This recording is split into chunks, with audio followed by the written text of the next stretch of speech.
Dislocations, as we saw, can glide on the slip plane, but additional to that they can actually leave the slip plane, and it depends on the type of dislocation to decide what kind of a mechanism by which they would leave the slip plane. An edge dislocation can leave the slip plane by a process known as climb. A screw dislocation can leave its slip plane by a process known as cross slip. The fundamental difference between these two mechanisms is that climb is a non-conservative process and involves mass transport, and we will see in the coming slides why this is so.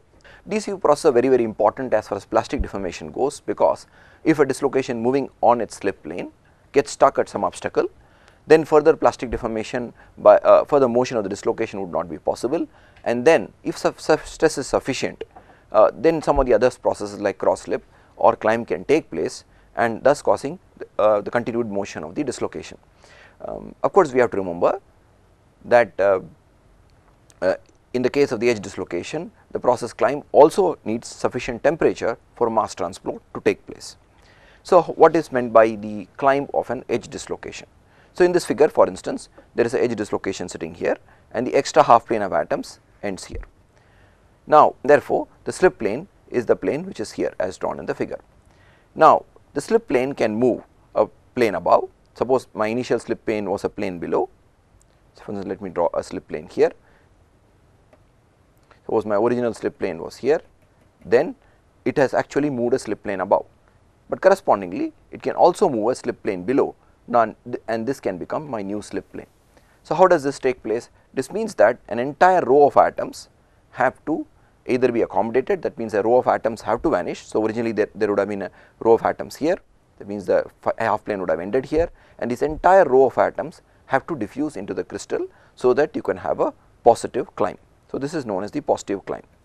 Correspondingly, in a negative climb, this entire row of, for instance, this row of atoms here have to diffuse away from the bottom of the half plane, so that the dislocation, or sorry, this other way about, wherein the entire row has to come in and take this position, so that the dislocation can climb down.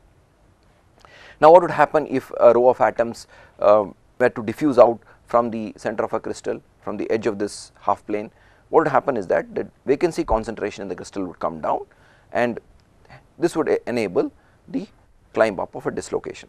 Now, both these processes of either of diffusion in of a row of atoms or diffusion out of a row of atoms would involve obviously high temperatures, wherein this would become feasible, and therefore, if the dislocation moving on a particular slip plane, for instance, suppose this is my slip plane and this is my extra half plane, and my dislocation gets stuck at some obstacle, then it can move to a slip plane which is parallel and continue its motion. So, this is the advantage or this is the role that climb plays in plasticity.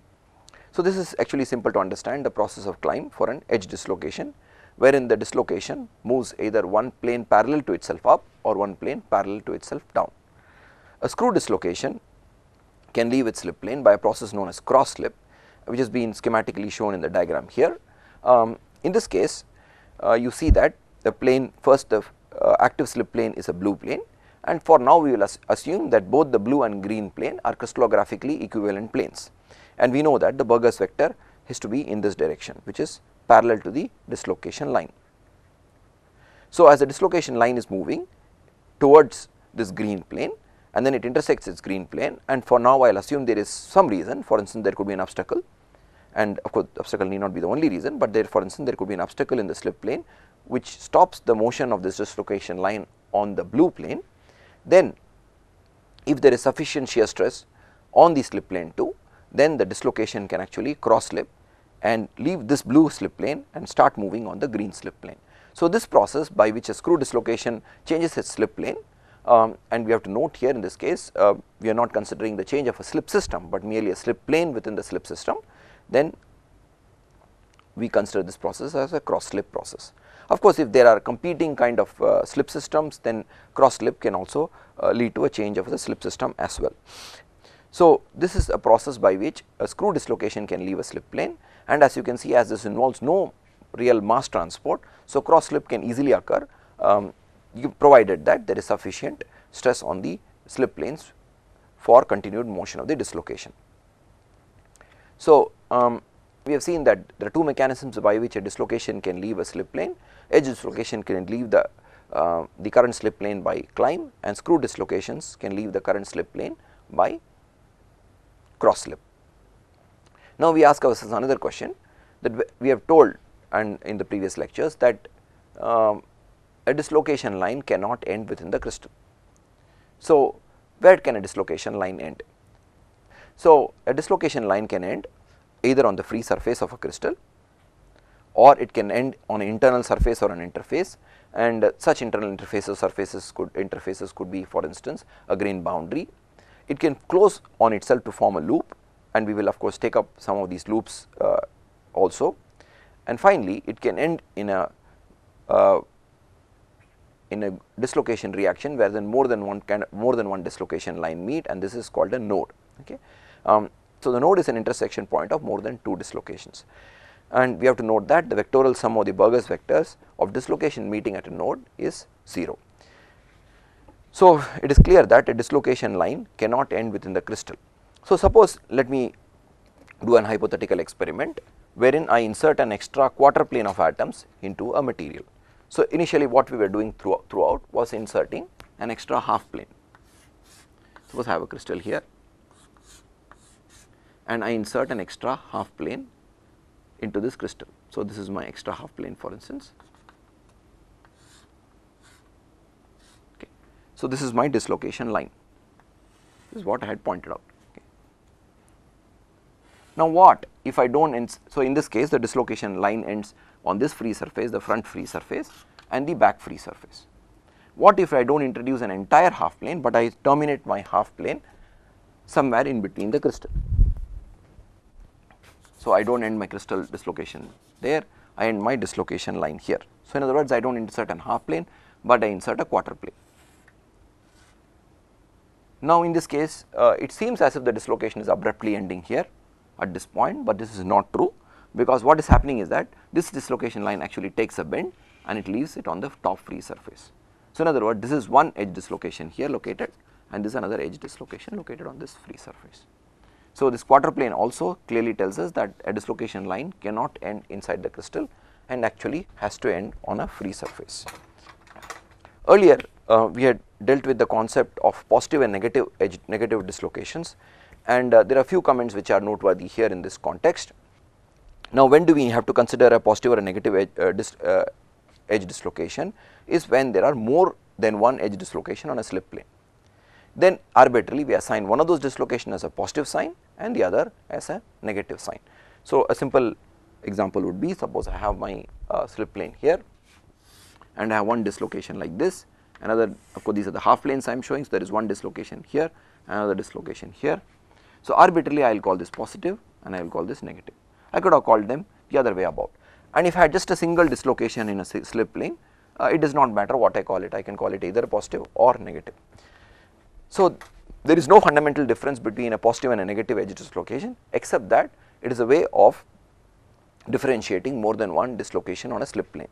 Now but this is not true for the sake of for the case of the screw dislocation, wherein the right handed screw is structurally different from the left handed screw. So we have to note that there are actually two kinds of screw dislocations.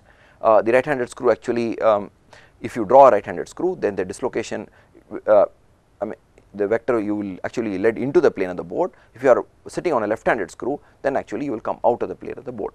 So this is a fundamental difference between a right handed screw and a left handed screw. So if you call, for instance, a right handed screw as a negative dislocation and a left handed screw as a positive dislocation, we have to remember that structurally the positive and the negative screw dislocations are different, while in terms of the edge dislocation they are exactly identical as far as the crystal goes. So this fundamental difference between a positive and a negative edge dislocation in the case of an edge and in the case of screw has to be kept in mind. Next we come to the important topic of energy of dislocations. Now it is clear that a presence of a dislocation distorts the bonds and causes energy to the crystal, and therefore a crystal in the presence of a dislocation is associated with the distortion energy. Now this energy obviously for a dislocation is expressed in units of joules per meter, that is energy per unit length of the dislocation line. Now there is a fundamental difference between the edge and the screw dislocation in terms of their kind of stress fields, and we will soon see the kind of stress fields they are associated with. The edge dislocation is associated with compressive stress and tensile stress fields, while screw dislocations are associated only with shear stress fields. And also therefore, the energy associated with the edge or a screw is also different, and therefore, they are not exactly equal. And therefore, if a dislocation line is not straight and if it is bending, then the energy per unit length would change from point to point, or if you take a small segment along this, wherever there is a certain component of edge and screw, the energy would be different compared to certain other place in the dislocation line where the amount of screw and edge character changes. Therefore, we have to remember that in any case screw and edge dislocation both are associated with energy, and therefore, this energy is responsible for many of the behavior of dislocation we will soon consider. The energy of a dislocation can be approximately calculated using the linear elastic theory, and this linear elastic theory, as we had pointed out, is valid only to about a few Burgers vectors from the dislocation line. Very near the dislocation line, which is called the core of the dislocation, the linear elastic theory fails, and therefore, we cannot calculate the energy accurately here.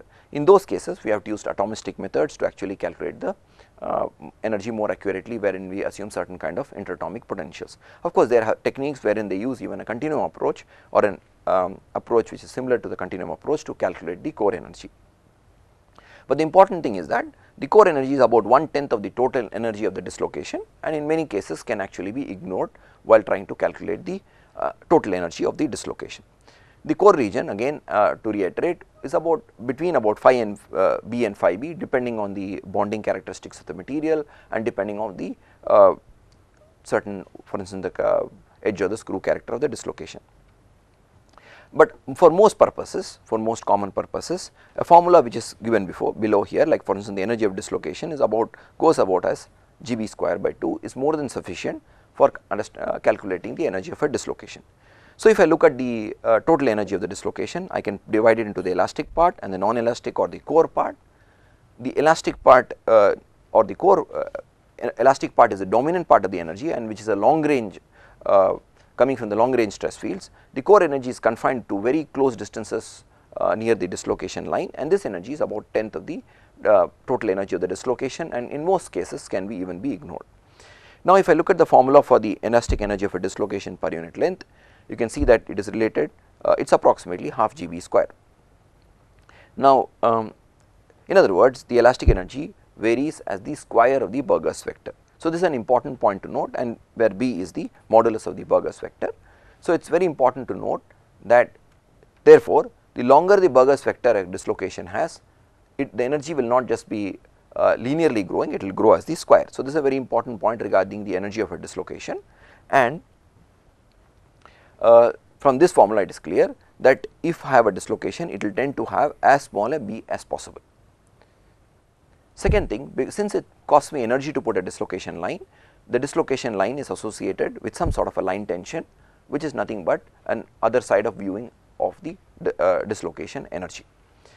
And we will also see that because of the presence of this high energy of a dislocation may actually split into partials to reduce its energy associated with the dislocation. So, to summarize the energy aspects, that there is a distortion of bonds. The distortion of bonds is very severe close to the dislocation line, and as you go far away from the dislocation line, the distortion is smaller, and but nevertheless the energy of the dislocation is spread across a large region in the crystal, and the approximately the energy of a dislocation can be calculated as approximately as half GB square. There are more accurate formulas for elastic energy calculation, but we will assume for now the formula half GB square. Now, the energy is coming from, for instance, the compressive and tensile stress fields in the case of an edge dislocation and the shear stress fields in the case of a screw dislocation. And ignoring the core contribution is often not a very serious error in calculating the energy of a dislocation. Because of the dislocation has an energy associated with it, it also associated with the line tension, which is another side of the coin of the energy of the dislocation. And because of this, the dislocation would like to have as small a b as possible, because the energy goes as the square of the Burgers vector, and also it would tend to split into partials wherever it is favorable. So, in the case of the cubic close packed crystals, we will take up an example where the dislocation actually splits into partials. This dislocations in the case cause the of vacancy can create the vacancy, maybe cause of vacancy. Which dislocation? Dislocations energy can cause the vacancy within the crystal. I quite didn't understand your question. So this is the dislocations energy. Okay. So this energy can cause vacancy in the crystal. I'm not quite sure, but actually this energy or this dislocation stress field can actually interact with a vacancy or an interstitial stress field. So that we will see very soon. So in terms of a lattice translation, if a dislocation has a the Burgers vector is a full lattice translation, you call it a full dislocation, and if it's a fraction of the lattice translation, you call it a partial dislocation. So we will soon take up examples of full and partial dislocations, especially in the context of cubic closed pack crystals. So let us consider how a dislocation can actually split and split its strength and therefore reduce its energy. So this is a kind, suppose I had a dislocation of strength 2b. Now the energy of that dislocation would be G into 2b square by 2, that is this of course by the approximate formula, and its energy therefore would be 4b square by 2. Now suppose it splits into two halves dislocations. Of course these are not partial dislocations, as B in this case we can assume is a full lattice translation vector, and this is an illustrative example. Therefore the energy will become G into B square twice over. So you can see that there is a reduction in energy of GB square as the dislocation goes from a Burgers vector 2b to a Burgers vector of b plus b. So let me write down the energies on the left and right. So you have energy of about 4b square by 2 on the left hand side, and the right hand side you have got G 2 into b square by 2, therefore you got b square here, and this is 2b square, therefore the reduction in energy is b square, and of course it scales with b. So therefore there is a reduction of GB square as this dislocation reaction takes place. Therefore the forward reaction is energetically favorable and the reverse reaction is not favorable.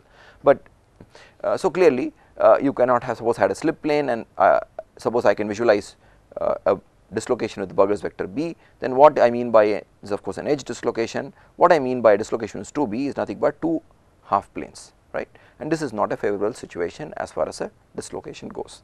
So this presence of this the reduction in energy when a dislocation is split into partials can drive a dissociation of dislocations.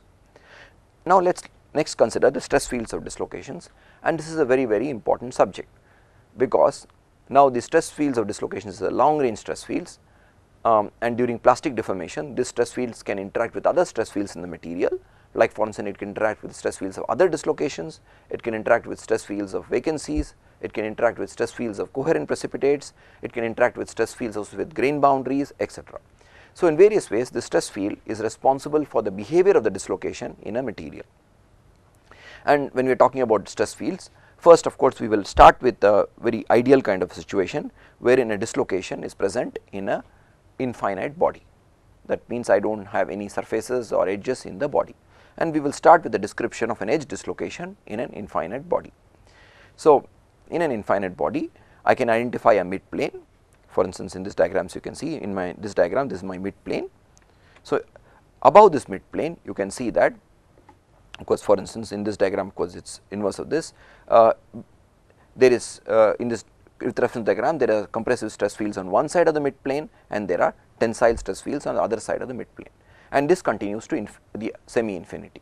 So this is how the stress fields are in an edge dislocation in an infinite body.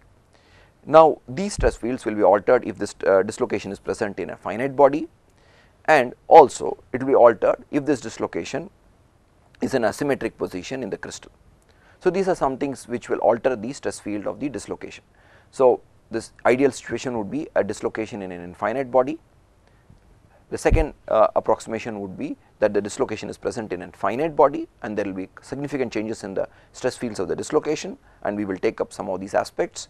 And then if the dislocation is present asymmetrically in the body, this finite body, then that will lead to further alterations in the stress field. So let me draw these three cases on the board.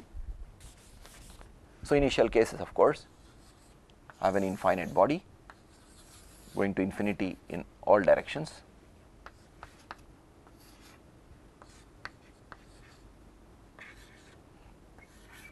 and I am assuming that the dislocation is present in the body here. In other words, you can visualize a slip plane, an extra half plane over here, and this is my dislocation. The second case I can consider is this same dislocation in a finite body. So, finite body of course could be of any arbitrary shape, but let me take a simple case, and it is either a square or rectangular prism or a cylinder, and I will assume that the dislocation is present in the center. So, this is the second possibility, and of course, in both cases I can draw an extra half plane. But this is now present symmetrically in the body. That means this distance y1 is same as this distance y1, and this distance x1 is same as this distance x1. But now I can consider, so the stress field would be altered as you go from case A, which is the infinite case, to case B, which is the finite case, to a case wherein now the dislocation is not only present in a finite body, but it is present asymmetrically in a finite body. So, it is not present right at the center, but in some position which can be given as x, y in the body. So, there will be a further alteration with respect to the stress fields as you go to the B, and this is finite and this is asymmetric.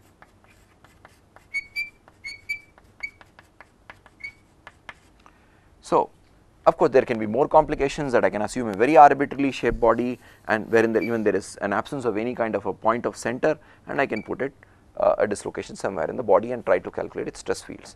But we will start with the most ideal situation initially, wherein now this dislocation is present in an infinite medium.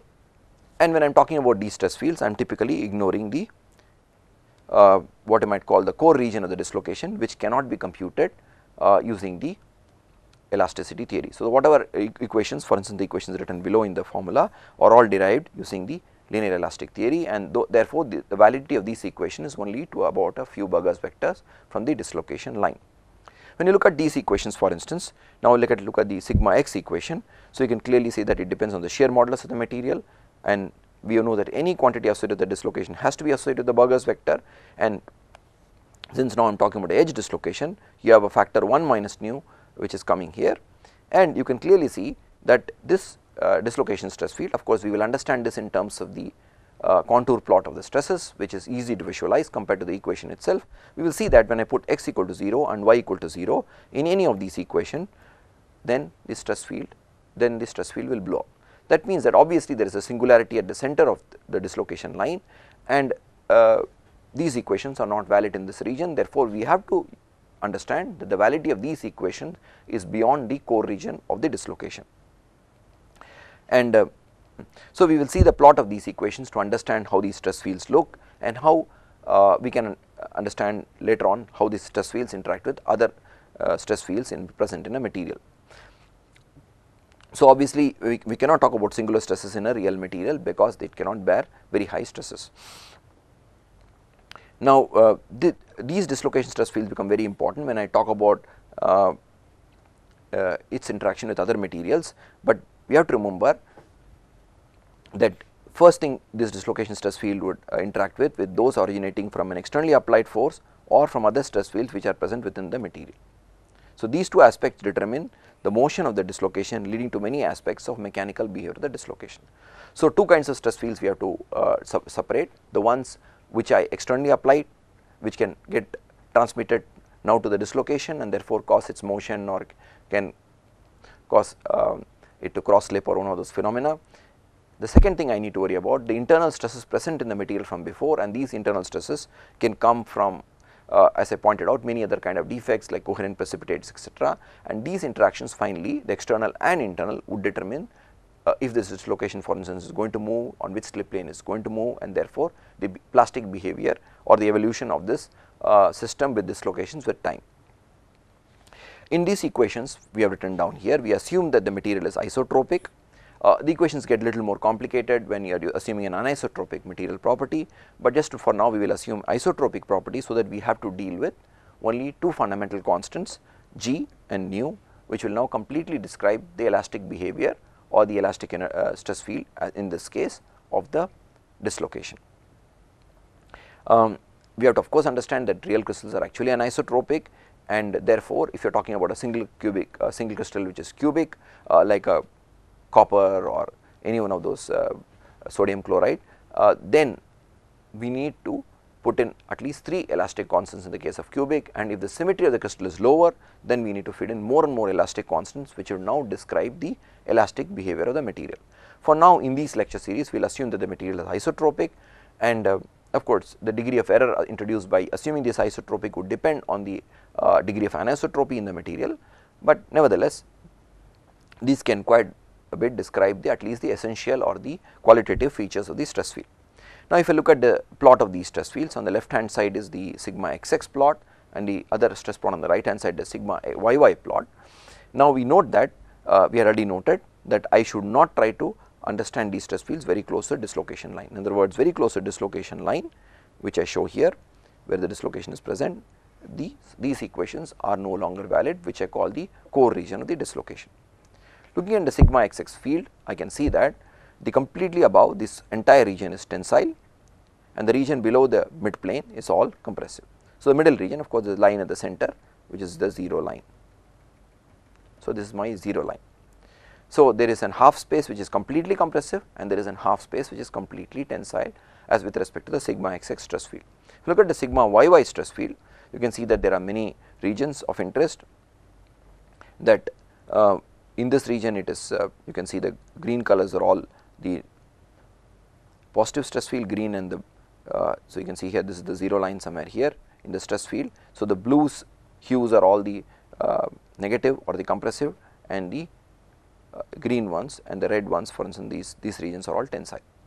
So, we can have the sigma x and sigma y plots, and obviously if I want to correlate my sigma xx plot with the presence of the extra half plane, the extra half plane is in the compressive region of the stress field.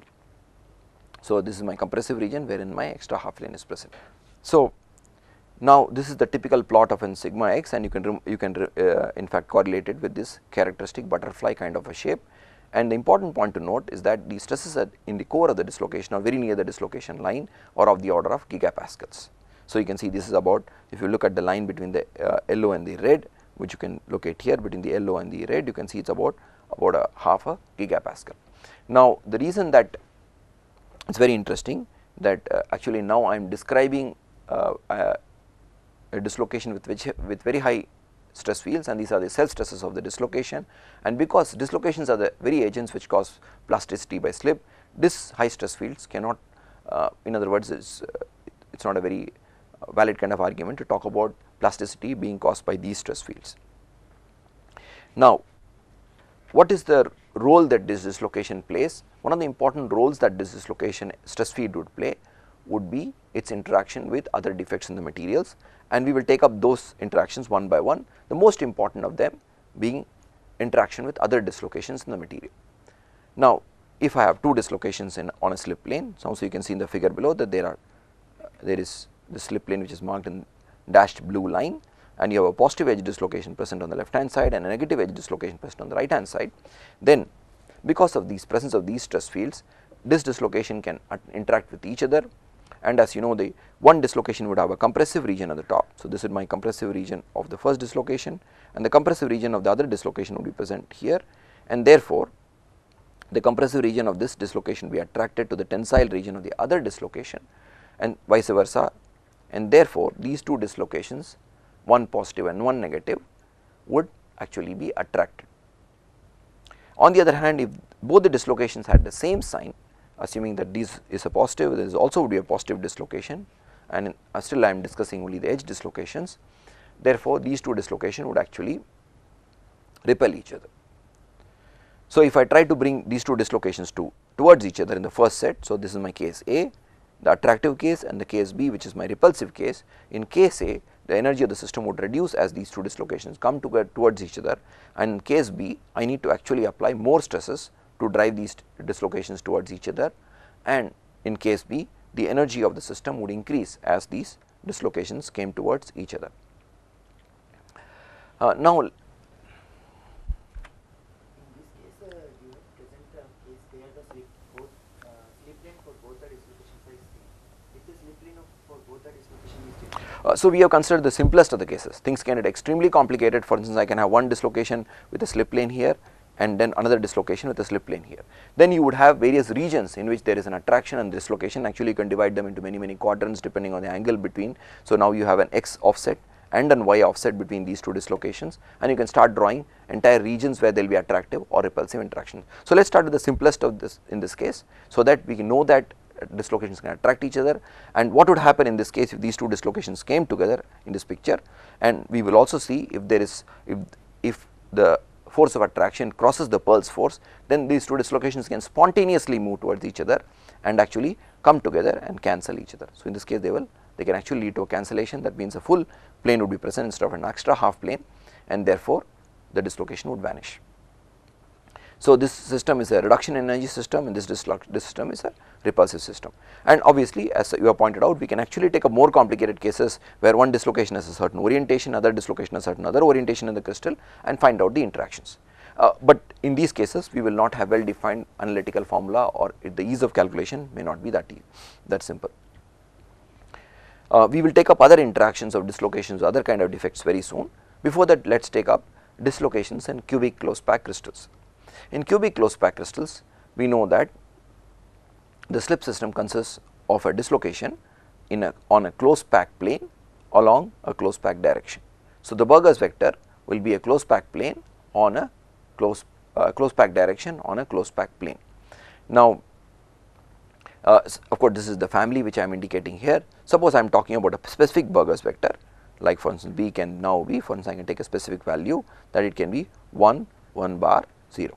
Then such a Burger's vector will be present on a slip plane like 1, 1, 1, and now if I take my dot product between the two, you can see that is 0. That means that this direction is contained in this plane.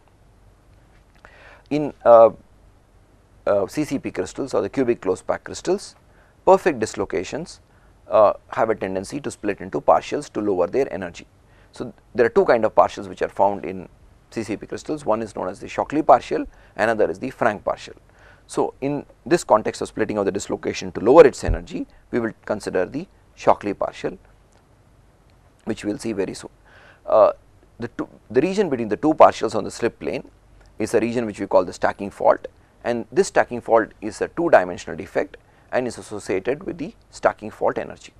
So, when the two Shockley partials will tend to repel each other and try to be as far between each other, but if the distance between the two partials increases, then the faulted region increases, and therefore it costs more energy to the crystal, and there will be an equilibrium between the two opposing forces.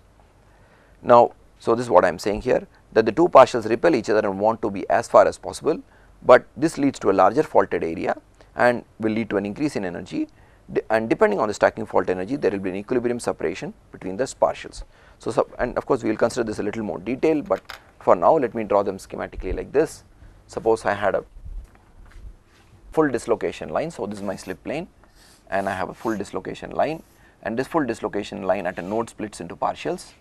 So, the region between the partials, so for instance this is my full Burger's vector B, and we will see that this splits into partials. So, the region between the two is my stacking fault, and we will take up the stacking fault when we talk about two-dimensional defects. But for now, just remember, this is a fault which is a two-dimensional defect which causes energy, and therefore even though these two partials repel each other, so the tendency of these two partials to stay as far apart as possible, but still, because now if they go far apart, it costs more energy to the system, there will be an equilibrium separation between the partials. And there are materials which have a high stacking fault energy, and there are materials which have a low stacking fault energy. Suppose you have high stacking fault energy, then the partials will be close, and if you have a low stacking fault energy, the partials would be far apart as compared to a material in which stacking fault energy is high. So, example of a high stacking fault energy would be aluminum, and example with a low stacking fault energy would be something like copper.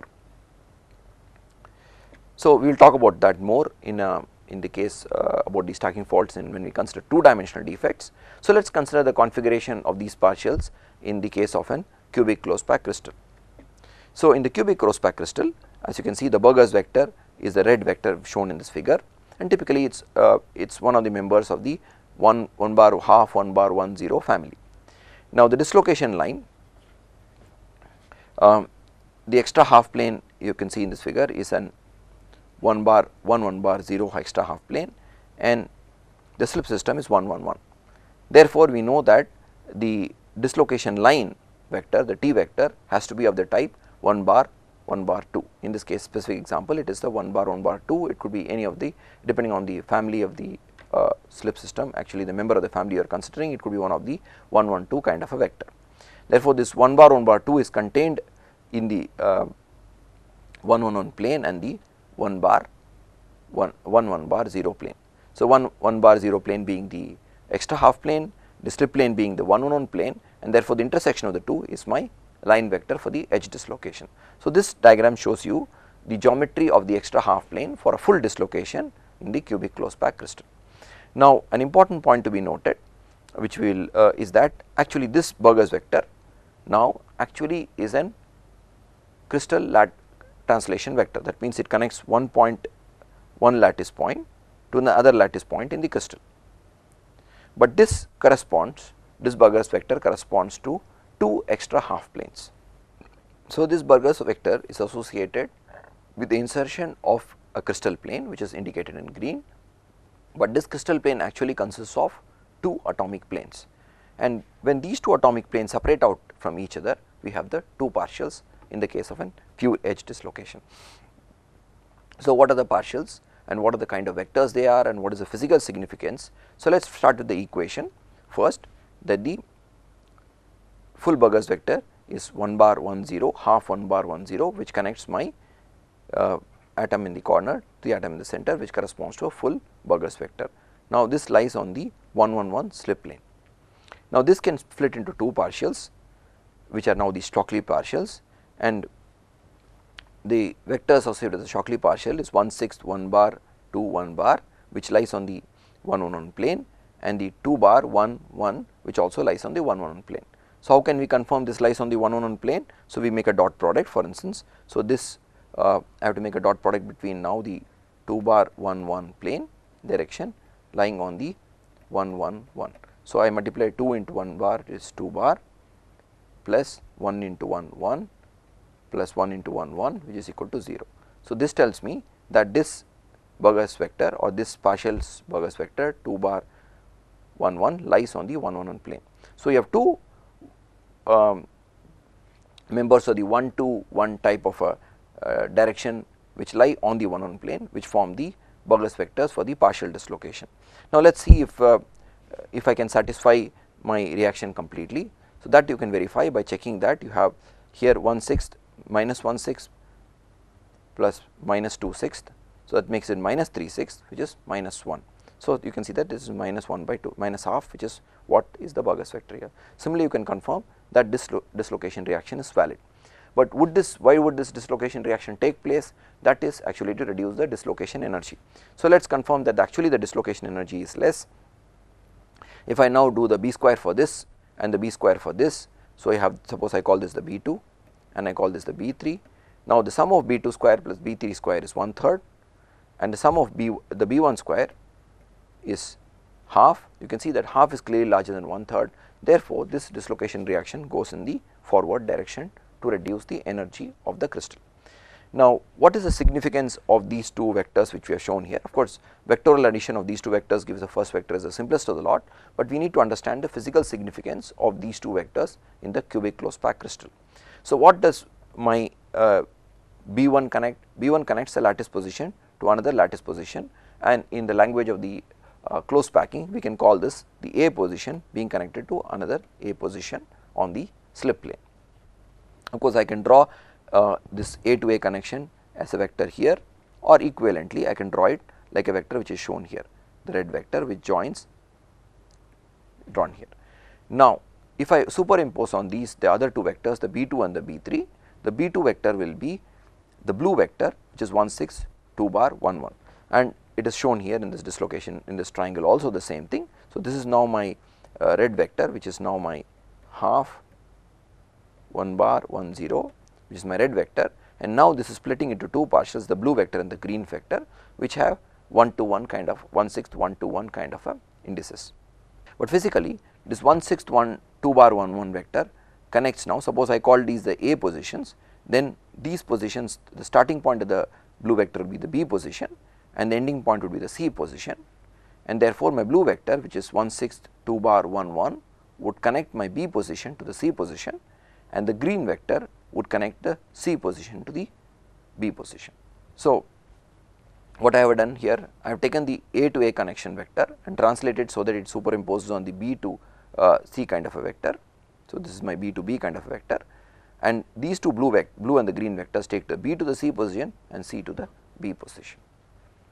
So, these blue and green vectors, when they are superimposed on the 1 plane along with the atoms, make it clear that what is the physical significance of these two vectors on the slip plane with respect to the CCP crystal.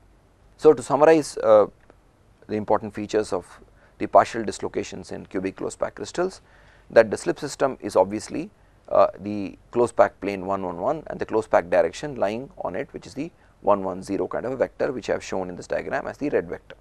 So, there are as you can see, there are many members to this family, and it can be any one of those members, but only thing is that it has to be a closed pack plane and a closed pack direction lying on it.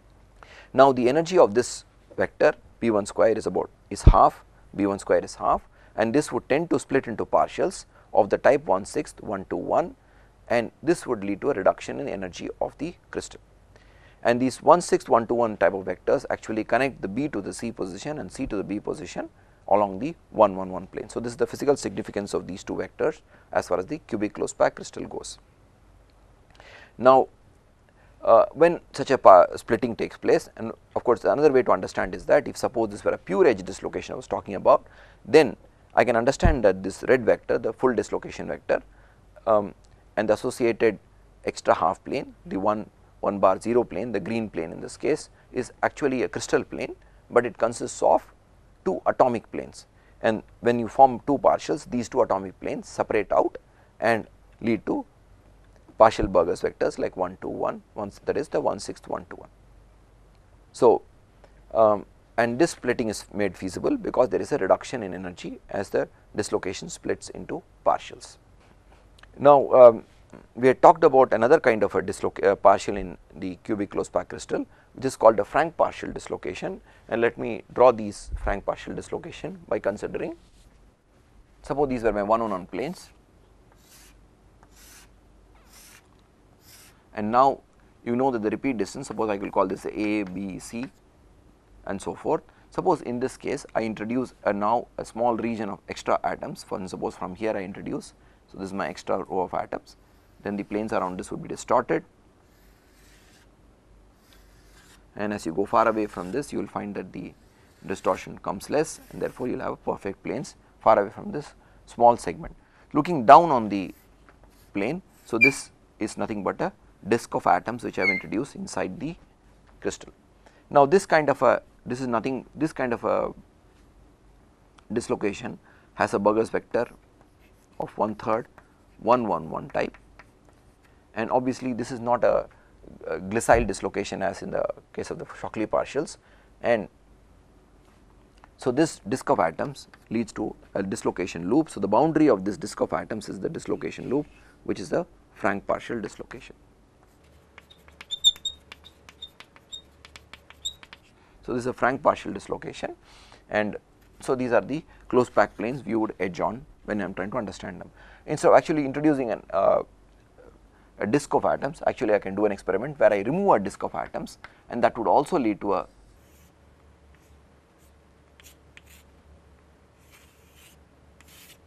so this again is the missing portion of the original plane of atoms. Again this would lead to in plane along the slip plane if I look. So, I will see this is a region where the disk is absent, and therefore, this is also a Frank partial. So, this would be an intrinsic Frank partial dislocation wherein I remove a disk of atoms, and this would be an extrinsic Frank partial wherein I introduce a disk of atoms, and you can notice that the Burgers vector for this partial is 1/3 1 1 1, and it does not lie on the slip plane. So, these Frank partials can be viewed as dislocation loops, and in this context it is very important to note that when we consider a mixed dislocation lying on the slip plane, that means a dislocation which is curved, for instance could even be a complete loop or a segment which is curved, then such a dislocation which is curved had a mixed character from point to point. But those kind of dislocations are different from these kind of dislocation, because now this is a pure edge dislocation which is curved. Therefore, it is possible to have curved dislocations that are pure edge character, while it is not possible to have a pure screw dislocation which is curved. And in that case, the dislocation lied on the slip plane, and in this case it does not lie on the slip plane and is not glissile. So, after having considered frank partial dislocation and dislocation loops in FCC material, let us see what is the configuration of a edge dislocation in a BCC crystal. In a BCC crystal, now my BCC crystal does not have distinct closed pack planes as in the case of cubic closed pack crystal. In this case, as we shall see later, that more than one kind of plane could be competing to be part of the slip system, but nevertheless in BCC crystal there is a closed pack direction which is the 111 direction, and therefore the fundamental or the shortest lattice translation vector is this vector which I have shown here, which of the half 111 type. Therefore, the dislocation Burgers vector is constant, it is definitely half 111, but the slip plane, depending on of course the kind of crystal also, which I have to take into account, that one of the possible slip planes is 1 bar 0, but there is no well defined high density plane or a closed pack plane, and therefore the slip system in some of the crystals can actually, the slip plane can actually change. So, in this case, where is my extra half plane? My extra half plane is perpendicular to my Burgers vector and the dislocation line, and this is the extra half plane is shown here, and the dislocation line is along the 1 bar 2 direction, which is shown here geometrically. So, this is my extra half plane which is now the 111 plane, it lies and this intersects my slip plane which is 1 bar 0 along the 1 bar 2 kind of a direction. But the Burgers vector is a constant which is along the closed pack direction in the BCC crystal, which is 111. So, this is also shown in the plan view, wherein now this is my dislocation line vector which is here, this is my Burgers vector, and my extra half plane is the one which is green, which is coming out from this plane of the board. Now, let us proceed, take up at least a few examples of dislocations in ionic crystals. Now, in dislocations, suppose I am talking about an edge dislocation in an ionic crystal. If I have an extra half plane containing only of one kind of species, for instance, it could be just for sodium chloride crystal, if I have a dislocation having only sodium atoms, then obviously this is not a neutral condition and this is not a stable condition. And we have to remember, for instance, in the example below, the Burgers vector has to be a full lattice translation vector, and therefore B in this case is 1 0 0 and not the vector connecting the CS atom to the Cl atom. So, that is not a full Burgers vector. In sodium chloride, which is an FCC lattice, which has an FCC lattice, the Burgers vector is half 1 1 0 and it cannot be half 1 0 0. Because now the Burgers vector connects one lattice position to another, even in ionic crystals, the Burgers vectors tend to be large in ionic crystals, and therefore they cost more energy to be introduced in an ionic crystal. For instance, in copper the Burgers vector is about 2.55 angstroms. If you compare it with sodium chloride, it is about 4 angstroms, and therefore it is a large Burgers vector costing a lot of energy. So, the simple rule for ionic crystals is that the Burgers vector has to connect one lattice position to the other, and therefore cannot connect the position in one sublattice occupied by one kind of ion to another sublattice which is occupied by another kind of an ion. So, next question we ask ourselves, how come dislocations are present in a crystal? In other words, how do dislocations form in a crystal? So, there are many methods by which a dislocation can form, and of course, one of the easiest or the simplest to visualize is they are due to accidents in crystal growth from the melt. So, suppose I have a molten metal and I am solidifying it, this solidification process is not perfect and you could have a dislocation which is in the crystal. Later on we will see actually a constructive role of a dislocation, where dislocation themselves play a role in crystal growth. So, that is a different issue, but we will come to it very soon, a very interesting kind of a role. When you do mechanical deformation of a crystal, high stress concentrations locally can lead to the nucleation of a dislocation, and nucleation of dislocation suppose homogeneously has to take place, then this requires very high stresses of the order of 10th of the shear modulus of the crystal. But if there are certain other stress concentrators in the crystal, then this can aid in the nucleation of a dislocation within the crystal, which can take place during plastic deformation. That means externally applied stresses. And the important point to note is that dislocation density increases during plastic deformation mainly due to the multiplication of the pre-existing dislocations, and in other words overall the number of dislocation or the dislocation density is actually increasing, and we will also see some of the mechanisms by which such an increase in dislocation density is possible in a crystal. So, so a dislocation can come from some of these sources which are mentioned here. Additionally, we will later on talk about certain kind of dislocations which we call the structural dislocations. We had already seen that when you have a defect, there can be random defects or there can be structural defects. In the case of structural dislocations, their origin could be very different. For instance, when you have a phenomena wherein of recovery, then when in other words when you take a cold work crystal and you recover the crystal, there could actually be a small reduction in dislocation density, but additionally you could have an array of dislocation developing into a what you may call a low angle boundary, and in that case this process is taking place in the during recovery of a cold work metal. So, those kind of origins are slightly different from the multiplication we are talking about here. So, what is the typical value of dislocation density in a material? So, if you take as we have seen that dislocation density is defined as length of a dislocation line in a volume of a material, and in an annealed crystal this value is typically about, it can be even lower, for instance can even be for instance 10 power 4 or 10 power 5 meter per meter cube, but in a cold work crystal typically it rises to about 10 power 12 meter per meter cube. So, there are methods or there are processes active which actually lead to the increase in dislocation density as you are plastically deforming the material.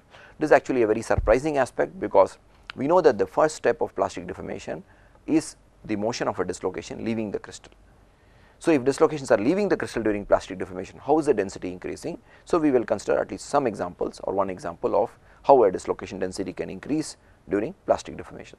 So, this is a very surprising aspect, and we will also consider the constructive role of screw dislocations in crystal growth very soon. Now, what is the Burgers vector of dislocations in cubic crystals? We know that it has to be a fundamental or the shortest lattice translation vector. So, from crystallography we know that in monoatomic FCC it is half 110, in monoatomic BCC it is half 111, in simple cubic it has to be 100, in sodium chloride type structure which is now belongs to FCC lattice it is 110, and the CSCl structure which is a simple cubic has to have 100, and the diamond cubic structure which is an FCC lattice also has to have similar to the monoatomic FCC which is half 110. So, the in cubic crystals the Burgers vector is easy to determine. So, if you look at the slip system, and herein we already considered the FCC case where the slip systems is 111 type of plane and the vector 110 type of vector lying on the slip plane, but the important example in this and in this HCP, the closed pack plane is the basal plane, and this is the closed pack direction lying on the slip plane which is of the type 112 bar 0, which is now forming the slip system. The interesting point to be noted in this slide is the case of the BCC crystal which does not have any closed pack planes, and we already seen the example of the 110 kind of a slip plane, the geometry of that, but there could be other slip planes like 112 or 123 which have a slightly lower density as atomic density as compared to the 110 plane, but these could also be slip planes, but nevertheless the slip direction remains constant which is of the 111 type. So, in fact I should use a different arrow for this case. So, if I am using this plane, so this has to be of the 111 type which is the slip direction in a BCC crystal. Now, we have considered so far mostly either uniformly curved dislocations or dislocations which are straight. Now, there are possibilities wherein a dislocation line has a small defect in it, and there are two kinds of defects which are possible in a straight edge dislocation or a straight screw dislocation, and these defects are the jogs and the kinks. And this is interesting to note that jogs and kinks are not defects themselves, they can be visualized as defect in a defect. So, they are a defect within the dislocation line. So, what is a jog? A jog is a case wherein a jog moves a dislocation line out of the slip plane, the current slip plane, to one which is parallel, while a kink leaves a dislocation line on the slip plane. So, the figure on the left shows a jog wherein now my dislocation line which is present on this upper blue plane goes to the lower blue plane, and this region is the jog in the dislocation line. In the case of a kink, the dislocation lines remains on the slip plane, but nevertheless there is a sort of a sharp bend in the dislocation line, and this is called a kink. And if this is my slip plane, then these kinks might be glissile and they can move along the slip plane. Now, to reiterate, there are two ways, two kind of defects which are important when and many of the, as we shall see later, that these jogs and kinks actually can be produced by dislocation reactions. That means, if two state dislocation interact with each other, you can actually have a production of a jog or a kink. And in the case of a jog, a dislocation line moves out of the slip plane into a parallel one, while in the case of a kink, the dislocation remains in the same plane. Kinks have an additional important role with regard to the lowering of stress with respect to the ideal shear stress of a crystal. We had in the beginning of this topic, we had made or this chapter on dislocations, we had made a calculation wherein we had said that if you want to deform an entire crystal by applying shear, then the shear stress required, which is the theoretical shear stress, would be all out of the gigapascals. And we noticed that with the presence of dislocation, we actually weakens the crystal. But there could be a second step in this whole thought process which can lead to a further weakening of the crystal, and which is, we will consider later, is the formation of something known as the double kink mechanism. So, kinks have an additional role with respect to weakening of the crystal or causing plasticity in certain kind of crystals. Jogs and kinks in screw dislocation have edge character.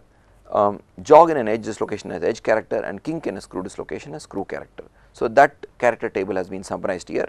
So, if you have a jog in an edge dislocation, it will have edge character, and if you have a jog in a screw dislocation, it will have edge character. On the other hand, a kink in an edge dislocation has screw character, and a kink in a screw dislocation has edge character. In other words, except for the kink in the edge dislocation, all the others have edge character to them. So, this is important note, because now this small segment, which is a jog or a kink, can be of different character as compared to the original dislocation itself. In other words, kink in an edge dislocation can have a screw character, and this is something important to note. So, this table gives us a character table for the jogs and kinks in straight dislocations. We will briefly consider the energy of a jog, and obviously the presence of and the important point to note is obviously the fact that the presence of a jog in a dislocation line, straight dislocation line, increases the energy of a dislocation, and but the jog's energy per unit length is comparatively less compared to the straight dislocation. Though the extra length produced by the jog costs you energy, but that length energy is lower as compared to the normal dislocation energy, something to be noted.